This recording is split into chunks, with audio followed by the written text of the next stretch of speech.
souhaite que vous vous calmiez. Nous allons la faire peut-être à 17h. Ou 16h30. Pour l'heure, il est midi 30, largement passé. Et à cette heure, nous parlons de comment avoir une bonne santé. Et celui qui intervient dans ce sens-là, entre midi 30 et 13h, c'est ma modeste personne. Sur ce, je souhaiterais que les messes passent sur la crise russo-ukrainienne, se calment pour que vous puissiez écouter de façon intéressante ce que je vais vous dire. Je vous parlerai, comme ce que j'ai fait hier, de la polydixie. La polydixie qui provoque aussi la polyurie. Vous constatez que ce sont des mots qui sont barbares, mais je vais les simplifier tout à l'heure pour vous. Je vais les simplifier tout à l'heure pour vous. La polydixie, qu'est-ce que c'est? À la vérité, la polydixie, c'est une expression qui veut dire qu'un homme a une soif qui ne s'éteint pas facilement, qui aime boire, malgré le fait qu'il ait bu, il boit encore de plus en plus. Et à force de boire beaucoup d'eau, tu es obligé d'aller faire beaucoup de pipi. Et quand tu vas pisser plusieurs fois, c'est ce qu'on appelle la polyurie.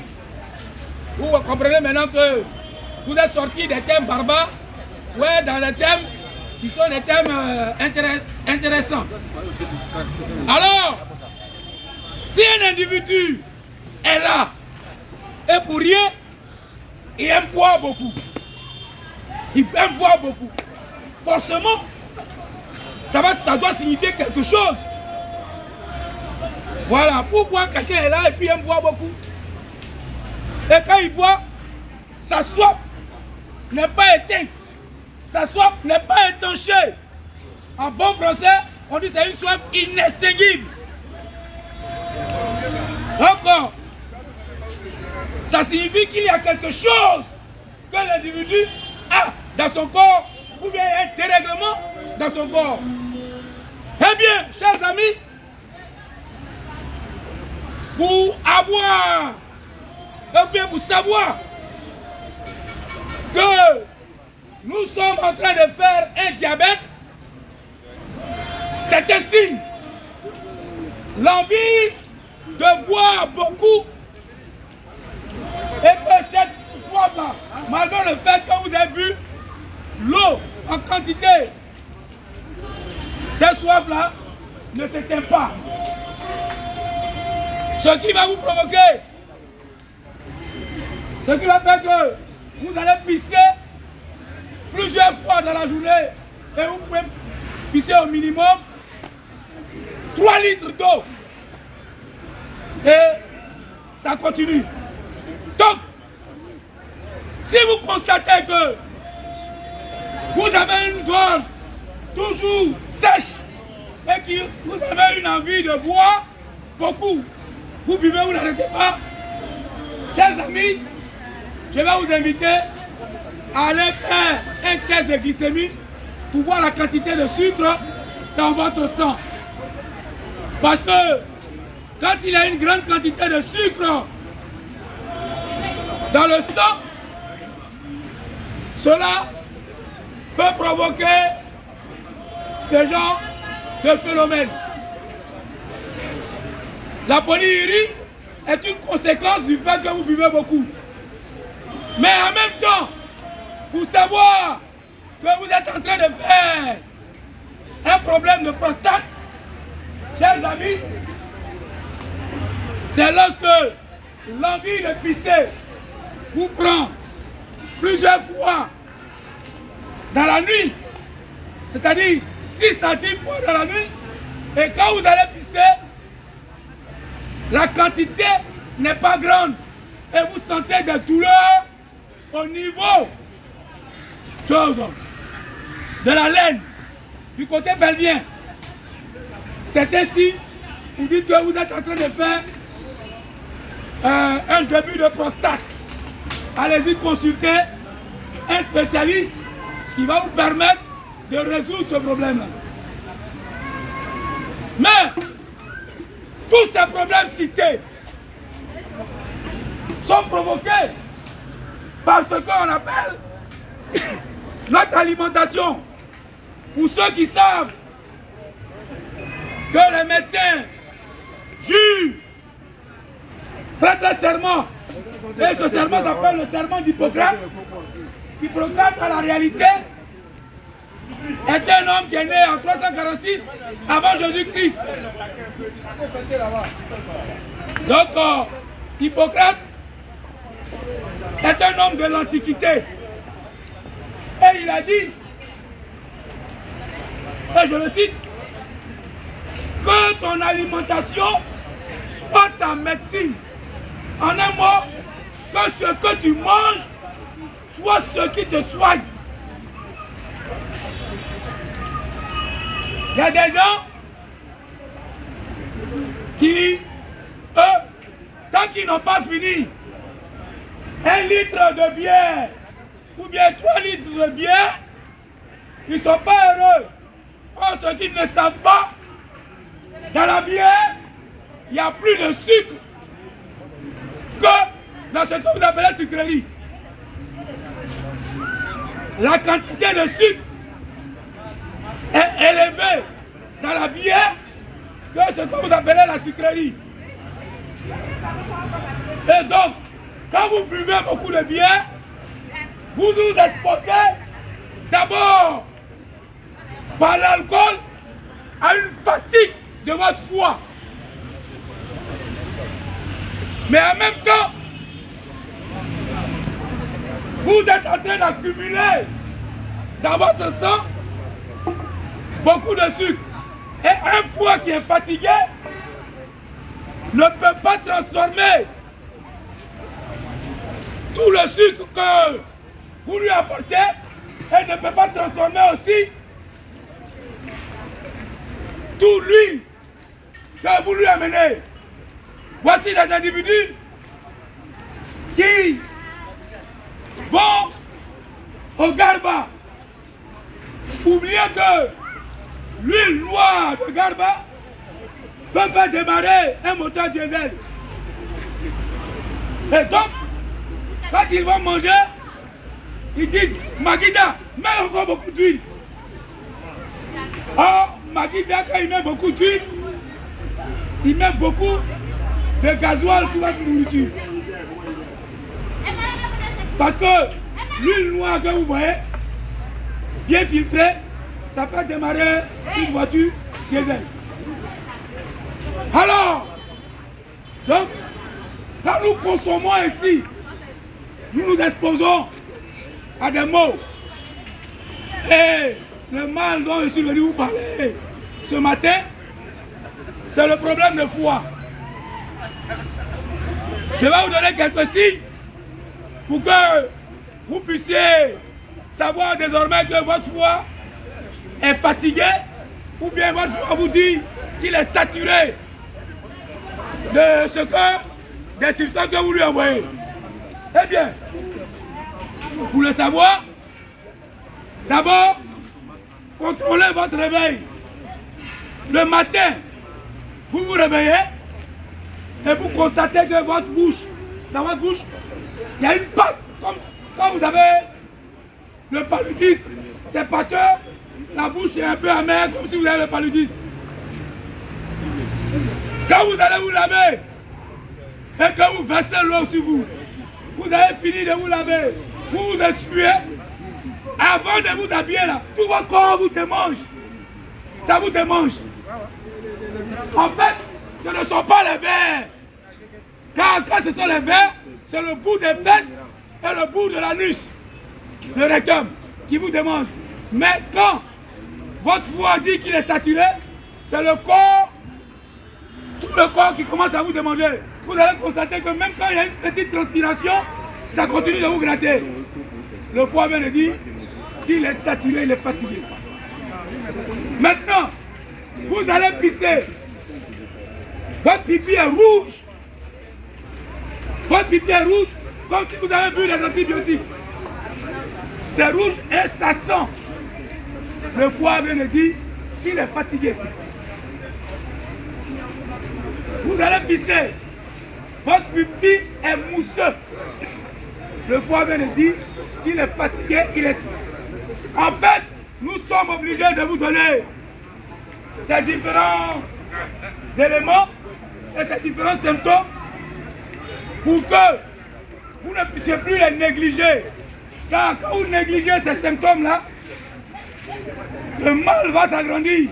Et si le mal s'agrandit, que ton foie ne fonctionne plus bien, automatiquement, c'est ton rein qui va prendre un coup. Donc, nous sommes venus pour vous expliquer ça. Je termine. Alors, après vous avoir effrayé, en disant que si vous sentez ça, et je parie que vous êtes nombreux ici, puis le matin, vous ressentez ces symptômes-là. Un homme qui fait beaucoup de mouvements, qui ne transpire pas, est un homme malade. À moins que tu n'aies pas bu de l'eau. Voilà. Et je vous invite à boire l'eau le matin. Tu voulais poser ta question, pose ta question avant que je continue mon... Oui. Non. Non. Quand tu n'es pas malade, ton urine là, ça ne fait pas de mousse. Voilà. Ça reste translucide comme ça après. Mais pour toi, la mousse reste, c'est dangereux. On dirait que c'est bien. Non. C'est ainsi, on dit que quelque chose ne va pas. Soit le rein, soit le foie. Voilà. J'ai déjà fait les symptômes du rein ici, que j'ai mis sur ma web télévision qu'on appelle Ivoire Solidarité TV. Donc vous pouvez aller vous abonner à Ivoire Solidarité TV pour voir les différentes vidéos que je fais sur les alertes que j'apporte par rapport à la santé. Donc, si je m'arrête à là, simplement, je serai quelqu'un de méchant parce que je suis venu simplement vous alerter et ne pas vous donner des solutions. Effectivement, le foie, quand il donne ces signes-là, vous pouvez facilement le détoxifier pour le ramener à son fonctionnement normal. Et alors, je vais vous montrer quelques méthodes et puis on va passer à autre chose. La première méthode, c'est la méthode de l'eau tiède avec le citron. À la vérité, le jus de citron a un pH acide. Mais lorsqu'on le met dans l'eau tiède, automatiquement son pH devient alcalin. Et à partir de là, il permet de détoxifier facilement le foie. Deuxième méthode, nous avons cette graine. Elle nous vient du Moyen-Orient, plus précisément d'Égypte. On appelle la graine, les graines de fenugrec. Les graines de fenugrec. Ce sachet-là, vous le faites préparer en 1,5 litre ou 2 litres d'eau. Et vous le buvez au coucher. Ça va nettoyer votre foie. Le spécialiste de ce sachet viendra tout à l'heure vous donner encore beaucoup plus d'exemples, d'éléments là-dessus. Maintenant, la troisième méthode, vous pouvez utiliser votre fameux cacao, la poudre de cacao, riche en antioxydants, riche en flavonoïdes, riche en oligo-éléments, riche en toutes sortes de vitamines, riche en sels minéraux. Ça va vous permettre de détoxifier votre foie. Moi, quand je revenais d'exil je faisais 102 kg. Je ne pouvais pas me déplacer d'ici pour arriver au milieu sans que je ne m'arrête. Grâce à la poudre de cacao, je commence à garder la ligne. Cette chemise là, avant, ça faisait comme ça. Ça me serrait. Mais actuellement, ça traîne d'aller en a deux camps. Voilà. Donc, chers amis, je voulais me résumer pour dire le foie est un appareil, est un organe important pour l'organisme humain et vous avez tout intérêt à savoir à quel moment il commence à avoir des problèmes. Et donc, je vous ai donné quelques exemples qui doivent vous alerter pour que vous puissiez aller voir un spécialiste. Lorsque votre corps vous démange de façon déraisonnée, après que vous avez pris le bain, mais qu'est-ce qui fait ça? C'est simplement, il y a un petit organe collé au foie qu'on appelle la bile.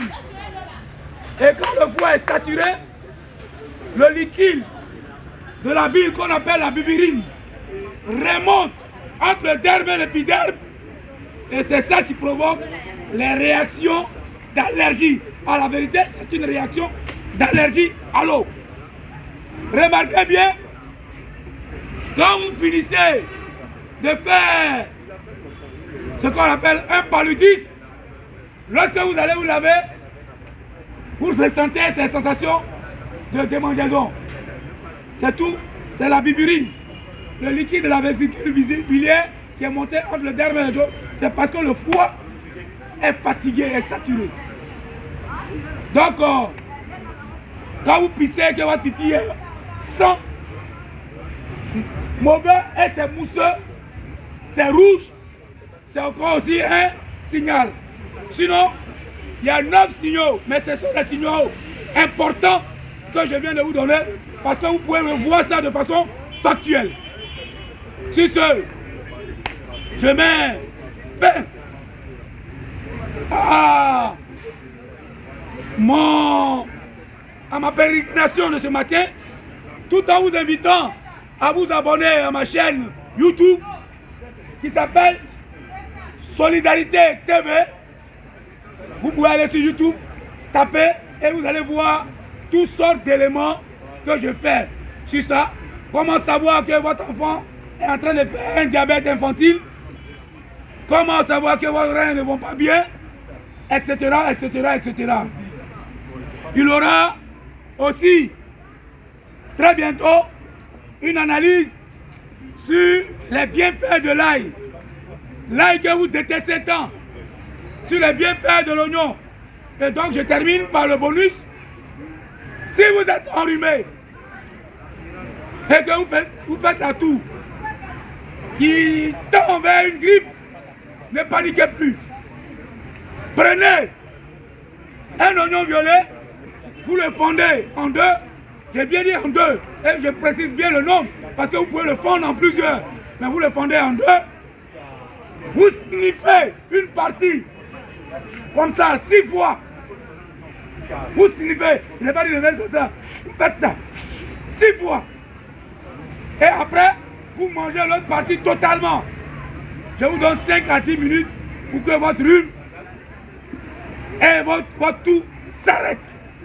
Le lendemain, vous payez 4 oranges que vous pressez dans un bol. Vous prenez un citron que vous pressez dans le jus d'orange. Vous prenez de l'ail. Vous prenez du gingembre que vous écrasez, vous mélangez dedans. Vous prenez une cuillerée à soupe de miel que vous ajoutez à votre liquide. Vous remuez, vous buvez ça 4 fois. En 4 jours. La grippe est terminée. Quel que soit le numéro qu'on met dessus. Voilà. Super.